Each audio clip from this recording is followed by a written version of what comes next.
ଆଜିକାଲିର ଅଟୋମେଟେଡ୍ ଦୁନିଆରେ ମେସିନ୍ଗୁଡ଼ିକ କେମିତି ଜାଣନ୍ତି ତାଙ୍କ ଆଖପାଖରେ କ'ଣ ଅଛି? ଉତ୍ତର ହେଉଛି ପ୍ରକ୍ସିମିଟି ସେନ୍ସର। ତେବେ ଚାଲନ୍ତୁ ଆଜି ଆମେ ଏହି ଚମତ୍କାର ଟେକ୍ନୋଲୋଜି ଭିତରକୁ ଯିବା। କେବେ ଭାବିଛନ୍ତି ମେସିନ୍ଗୁଡ଼ିକ କେମିତି ଜାଣିପାରନ୍ତି ଯେ ତାଙ୍କ ପାଖରେ କିଛି ଅଛି, ତାହା ବି ବିନା ଛୁଇଁକି? ଏଟା କ'ଣ କୌଣସି ଯାଦୁ ନା କ'ଣ? ନା, ଏହା ପଛରେ ଅଛି ବିଜ୍ଞାନ ଆଉ ଟେକ୍ନୋଲୋଜିର କାମ। ଆଉ ଏଇ ପ୍ରଶ୍ନର ଉତ୍ତର ହେଉଛି ପ୍ରକ୍ସିମିଟି ସେନ୍ସର। ସିଧା କଥାରେ କହିଲେ, ଏମିତି ଗୋଟେ ଡିଭାଇସ୍ ଯିଏ ବିନା ଛୁଇଁକି ଜାଣିପାରେ ପାଖରେ କିଛି ଅଛି କି ନାହିଁ। ଯେମିତିକି ଆମେ ଫୋନ୍ରେ କଥା ହେଲାବେଳେ କାନ୍ ପାଖକୁ ଆଣିଲେ ସ୍କ୍ରିନ୍ ଆପେ ଆପେ ବନ୍ଦ ହୋଇଯାଏ, ସେଇଟା ବି ଏଇ ପ୍ରକ୍ସିମିଟି ସେନ୍ସରର ହିଁ କାମ।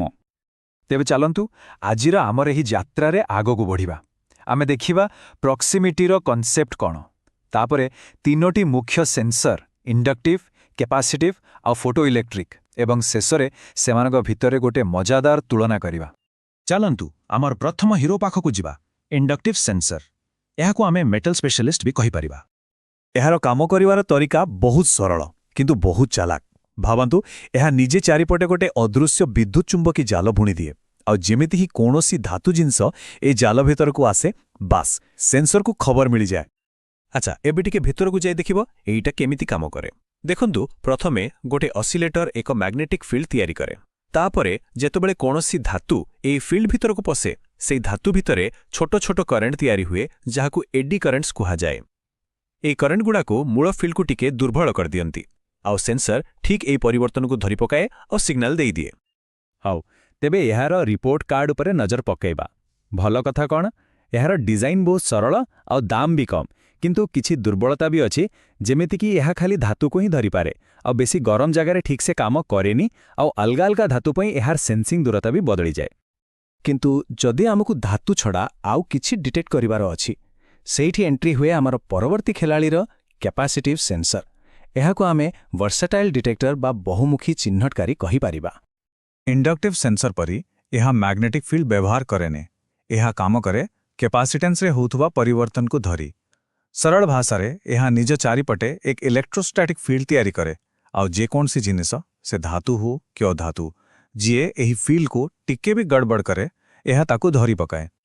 ଆଉ ଏହାର ସବୁଠୁ ବଡ଼ ସୁପର ପାୱାର ହେଉଛି ଏହାର ରେଞ୍ଜ।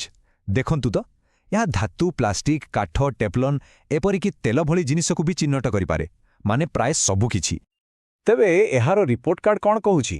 ସବୁଠୁ ବଡ଼ ପ୍ଲସ୍ ପଏଣ୍ଟ ହେଲା ଏହା ଧାତୁ ଆଉ ଅଧାତୁ ଦୁଇଟାକୁ ଯାକ ଚିହ୍ନଟ କରିପାରେ, କିନ୍ତୁ ଏହାର ଦାମ ଟିକେ ଅଧିକ ଆଉ ଏହାର ଡିଟେକ୍ସନ ରେଞ୍ଜ ସାଧାରଣତଃ ଟିକେ କମ୍ ଥାଏ। ଏବେ ଆସନ୍ତୁ ଆଲୋକର ଦୁନିଆକୁ। ଆମର ତୃତୀୟ ସେନ୍ସର ହେଉଛି ଫୋଟୋ ଇଲେକ୍ଟ୍ରିକ୍ ସେନ୍ସର, ଯିଏ ଆଲୋକକୁ ନିଜର ଆଖି ଭଳି ବ୍ୟବହାର କରେ, ସତେ ଯେମିତି ଜଣେ ଆଲୋକ ଆଧାରିତ ପ୍ରହରୀ। ଏହାର ମୂଳ କନସେପ୍ଟଟା ବୁଝିବାକୁ ବହୁତ ସହଜ।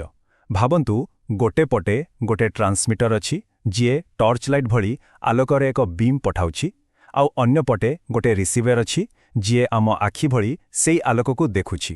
ଏବେ ଯଦି କୌଣସି ଜିନିଷ ଏ ଦୁହିଁଙ୍କ ମଝିରେ ଆସିଯାଏ ଆଉ ଆଲୋକକୁ ଅଟକେଇ ଦିଏ, ବାସ୍ ସେନ୍ସର ଜାଣିଯାଏ ଯେ କିଛି ଗୋଟେ ଅଛି। ହେଲେ ଏହି ଫୋଟୋ ଇଲେକ୍ଟ୍ରିକ୍ ସେନ୍ସର ଭିତରେ ବି ତିନିଟା ମୁଖ୍ୟ ପ୍ରକାର ଅଛି। ଗୋଟେ ହେଲା ଥ୍ରୁ ବିମ୍, ଦ୍ୱିତୀୟଟି ରେଟ୍ରୋ ରିଫ୍ଲେକ୍ଟିଭ୍, ଆଉ ତୃତୀୟଟି ହେଲା ଡିଫ୍ୟୁଜ୍ ରିଫ୍ଲେକ୍ଟିଭ୍। ଚାଲନ୍ତୁ ଗୋଟି ଗୋଟି କରି ଏଗୁଡ଼ିକୁ ବୁଝିବା। ପ୍ରଥମେ ଆସିଲା ଥ୍ରୁ ବିମ୍। ଏଥିରେ ଟ୍ରାନ୍ସମିଟର ଆଉ ରିସିଭର ଦୁଇଟା ଅଲଗା ଅଲଗା ଡିଭାଇସ୍। ସେମାନେ ମୁହାଁମୁହିଁ ହୋଇ ରହିଥାନ୍ତି, ଠିକ୍ ସିନେମାରେ ଦେଖାଉଥିବା ଲେଜର ସିକ୍ୟୁରିଟି ସିଷ୍ଟମ ଭଳି। ଯେମିତି ହିଁ କେହି ସେଇ ଆଲୋକର ଲାଇନ୍କୁ କାଟେ, ଆଲାର୍ମ ବାଜି ଉଠେ, ମାନେ ସେନ୍ସର ତାକୁ ଡିଟେକ୍ଟ କରିନିଏ। ଦ୍ୱିତୀୟରେ ହେଉଛି ରେଟ୍ରୋ ରିଫ୍ଲେକ୍ଟିଭ୍। ଏଇଟା ଟିକେ ଅଲଗା। ଏଠି ଟ୍ରାନ୍ସମିଟର ଆଉ ରିସିଭର ଦୁଇ ଜଣ ଯାକ ଗୋଟିଏ ହିଁ ଡବାରେ ଥାନ୍ତି। ତେବେ ଆଲୋକ ଫେରେ କେମିତି? ସାମ୍ନାରେ ଗୋଟେ ଖାସ୍ ପ୍ରକାରର ରିଫ୍ଲେକ୍ଟର ଲାଗିଥାଏ। ଆଲୋକ ଯାଇ ସେଇ ରିଫ୍ଲେକ୍ଟରରୁ ବାଜି ଫେରିଆସେ, ଆଉ ଯଦି କୌଣସି ଜିନିଷ ଏହି ରାସ୍ତାକୁ ବନ୍ଦ କରିଦିଏ, ତାହେଲେ ସେନ୍ସର ତାକୁ ଧରି ପକାଏ। ଆଉ ଶେଷରେ ଆସିଲା ସବୁଠୁ ସ୍ମାର୍ଟବାଲା ଡିଫ୍ୟୁଜ୍ ରିଫ୍ଲେକ୍ଟିଭ୍। ଏହାକୁ କୌଣସି ଅଲଗା ରିଫ୍ଲେକ୍ଟର ଦରକାର ନାହିଁ। ଏହା ଏତେ ଚାଲାକ ଯେ ଏହା ସିଧା ବସ୍ତୁ ଉପରରୁ ହିଁ ପ୍ରତିଫଳିତ ହେଉଥିବା ଆଲୋକକୁ ଡିଟେକ୍ଟ କରିପାରେ। ମାନେ ଏଠି ଯେଉଁ ବସ୍ତୁକୁ ଚିହ୍ନଟ କରାଯାଉଛି, ସେ ନିଜେ ହିଁ ରିଫ୍ଲେକ୍ଟରର କାମ କରେ। ହଉ, ତେବେ ଆମେ ତିନି ଜଣ ଯାକ ଖେଳାଳିଙ୍କୁ ଭେଟି ସାରିଲେଣି। ଏବେ ସମୟ ହେଉଛି ଫାଇନାଲ ରାଉଣ୍ଡର, ଯାହାକୁ ଆମେ କହିବା ଦ ସେନ୍ସର ଶୋଡାଉନ୍। ଆସନ୍ତୁ ଏବେ ସବୁକୁ ଗୋଟିଏ ଫ୍ରେମ୍ରେ ଦେଖିବା ଆଉ ତୁଳନା କରିବା। ପ୍ରଥମେ ଇଣ୍ଡକ୍ଟିଭ୍। ଏହା କେବଳ ଧାତୁ ପାଇଁ, ଆଉ ଏହାର ସବୁଠୁ ବଡ଼ ପ୍ଲସ୍ ପଏଣ୍ଟ ହେଉଛି ଏହା ଶସ୍ତା ଆଉ ବ୍ୟବହାର କରିବାକୁ ସହଜ। ତାପରେ କ୍ୟାପାସିଟିଭ୍, ଏହା ଧାତୁ ହେଉ କି ଅଧାତୁ ସବୁକୁ ଡିଟେକ୍ଟ କରେ, କିନ୍ତୁ ଟିକେ ମହଙ୍ଗା ଆଉ ଏହାର ରେଞ୍ଜ ଟିକେ କମ୍। ଆଉ ଶେଷରେ ଫୋଟୋ ଇଲେକ୍ଟ୍ରିକ୍, ଏହାର ରେଞ୍ଜ ସବୁଠୁ ବେଶୀ, କିନ୍ତୁ କେବେ କେବେ ବସ୍ତୁର ରଙ୍ଗ ବା ଚିକଣପଣିଆ ଯୋଗୁଁ ଏହାର କାମରେ ଫରକ ଆସିପାରେ। ତେଣୁ କୋଉ ସେନ୍ସର ବାଛିବେ ସେଟା ପୂରାପୂରି ନିର୍ଭର କରୁଛି କାମଟା କ'ଣ ତା ଉପରେ। ତେବେ ବର୍ତ୍ତମାନ ଆମେ ଜାଣିଲେ ଯେ ମେସିନ୍ଗୁଡ଼ିକ କେମିତି ନିଜ ଆଖପାଖ ଦୁନିଆକୁ ଦେଖନ୍ତି ବା ଅନୁଭବ କରନ୍ତି। ଏବେ ପ୍ରଶ୍ନ ଉଠୁଛି, ଏହି ଜ୍ଞାନକୁ ବ୍ୟବହାର କରି ଆମେ ଆଉ କେଉଁ ନୂଆ ନୂଆ ସମସ୍ୟାର ସମାଧାନର ରାସ୍ତା ବାହାର କରିପାରିବା?